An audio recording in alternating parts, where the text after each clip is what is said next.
In this example, we're going to use implicit differentiation to solve for dy dx, or y prime. So the first thing we need to do is to differentiate, and we'll go term by term here. So we have a negative cosine, and that's of x minus y. All right, well, we'll have to use chain rule here. And it looks like the derivative of negative cosine is positive sine, so sine of x minus y. But now I need to do the derivative of x minus y, which will be 1 minus y prime. So that'll be our left side. And then let's go term by term on this right side. The derivative of x is 1, and the derivative of y is y prime. Okay. Well, here we have the distributive property. We can go ahead and put this sine of x minus y with each of these terms. So we multiply it by 1. We'll have the sine of x minus y. And when we multiply it by this y prime, we'll have y prime times the sine of x minus y, and that just equals 1 plus y prime that we had on the right side.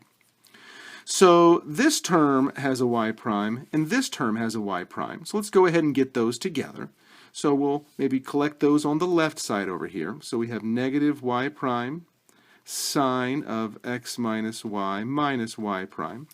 And that will equal then 1 minus, and then we'll move this sign over to the right.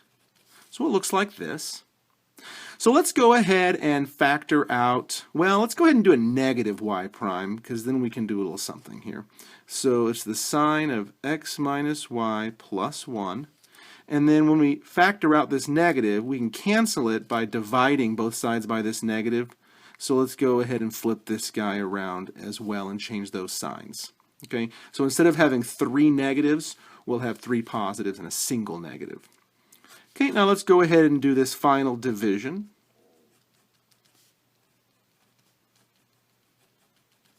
And it looks like y prime then is this nice looking fraction where it's going to be the sine of x minus y minus 1 over sine of x minus y plus 1. And there's no simplification we can do here because really this is a minus b over a plus b.